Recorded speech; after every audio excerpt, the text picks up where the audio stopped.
Bila Anda mengolah hidangan laut, sisik pada ikan biasanya dibuang. Demikian pula dengan kulit udang. Namun tidak bagi restoran ini. Sisik ikan dan kulit udang diolah kembali menjadi menu baru. Praktik ini dikenal dengan istilah Zero Waste Kitchen. Zero Waste Kitchen memanfaatkan semua bagian bahan makanan seoptimal mungkin hingga tidak ada yang terbuang. Zero Waste Kitchen digadang-gadang akan menjadi tren memasak pada masa mendatang. Konsep ini mulai diperkenalkan sejak 2016 oleh Asosiasi Nirlaba Food for Soul di Italia yang mendirikan komunitas berbasis gaya hidup Zero Waste. Beberapa tahun sebelumnya pada 2014, Douglas McMaster mendirikan restoran di Inggris dan mengklaim sebagai restoran berkonsep Zero Waste pertama di dunia. An ecosystem, there is no waste and everything is interconnected. Now, from that perspective, you can design a food system with the same ideology, the same interconnected balance of that nature. And so in a food system, what that looks like is regenerative agriculture, feeding a consumer, the consumer receiving that amazing produce in a vessel that can be returned again and again and again and again. Saya menyambangi restoran berkonsep Zero Waste pertama di Indonesia.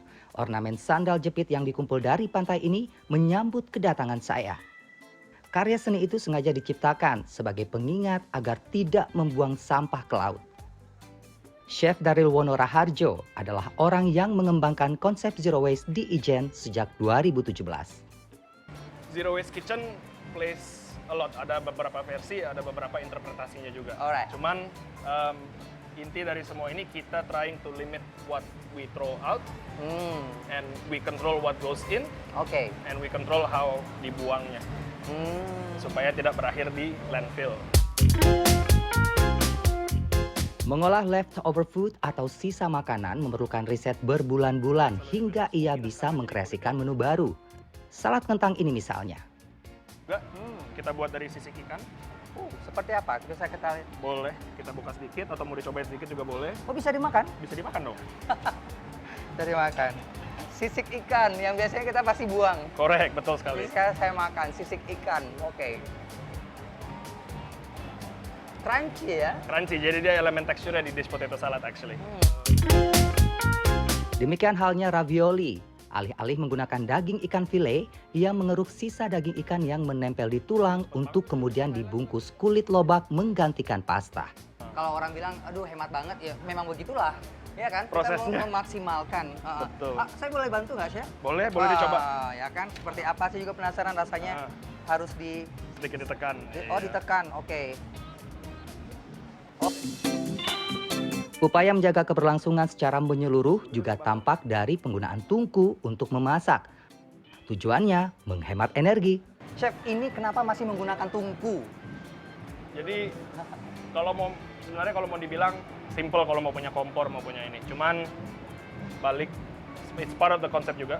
Nah, Kita balik ke tradisional lagi, mainnya cuma pakai kayu bakar. Kayu bakarnya pun pilihan. Oke. Dalam artian ke sisi sustainable-nya. Yes. Arangnya pun juga. Economist Intelligence Unit mencatat pada 2017 Indonesia menempati peringkat kedua negara penghasil food waste atau limbah makanan tertinggi di dunia. Dalam laporan itu, rata-rata orang Indonesia membuang sisa makanan sekitar 300 kg per tahun atau setara dengan bantuan pangan 28 juta orang miskin di negeri ini. Bayangkan, bila praktik zero waste dikembangkan, banyak biaya yang relatif terpangkas. Ya, at the end of the day ini tentunya akan berpengaruh secara cost berarti juga ya. Bisa Betul. kan kita katakan seperti itu? Bisa banget. Jadi ultimately saya harus beli daging baru untuk di situ, for example. Ya. Sedangkan ini kita pakai yang mestinya hanya dijadikan stok, udah gitu disaring. Ya. Tuh. Chef Daryl memastikan pengadaan barang di dapurnya menerapkan konsep sustainability dari hulu ke hilir. Sama misalnya produk-produk yang datang pun dipilah juga, seperti apa? Betul. Jadi for example, apapun barang yang masuk ke kitchen ini, kita harus asesi suppliernya siapa, apa yang dibawa, apakah mereka menggunakan plastik apa enggak. Oke. Gitu. Jadi it's more about educating juga kan ke supplier. Kepada supplier, Yes. setuju. Ya.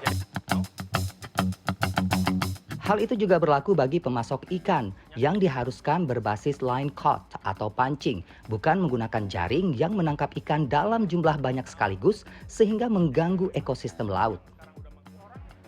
Sebelum menyantap olahan leftover food karya Chef Daryl, saya takjub akan perkakas di meja makan yang merupakan produk recycle atau daur ulang.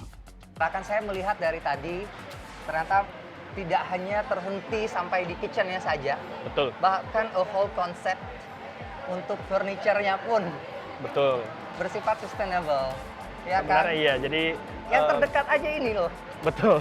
Ini apa, Chef? Boleh jelasin ke saya, ini apa? Sebenarnya kan ini bekas botol bir. Bekas botol bir. Jadi kan Oke. kalau misalnya di luar negeri Ya. produksinya jalan, jadi setelah kita minum dibuang kita balikin. Cuman di Indonesia kan belum 100% jalan. Oh, Dan kebanyakan jadinya malah jadi sampah beling. iya ya. kan? Instead of jadi sampah beling atau kita beli botol baru, Bikin gelas. kita potong jadi gelas. Rasa crunchy sisik ikan berpadu dengan bumbu pedas khas Chef Daryl. Sementara itu ravioli daging ikan leftover diberi kuah dari kulit udang yang sangat menggugah selera. Chef, thank you so much loh Chef sudah Thank you so much for masakin coming. sesuatu yang kita nggak pernah terbayangkan sebelumnya. Kemudian juga menjelaskan hal-hal yang penting untuk semua orang jalankan untuk alam ini karena kita tinggal di alam. Betul. Ya kan, kita sudah ambil semua dari alam, kita kembalikan jangan dalam bentuk Time to sampah give seperti back-nya. ya. Give back-nya apa nih gitu yang jauh lebih apa ya esensial yang lebih baik bahkan untuk kita manfaatkan lagi justru. Makanan sejatinya adalah anugerah yang dapat diolah semaksimal mungkin agar ekosistem tetap terjaga. Tak sepantasnya apa yang kita ambil dari alam dikembalikan dalam bentuk sampah. Roni Satria,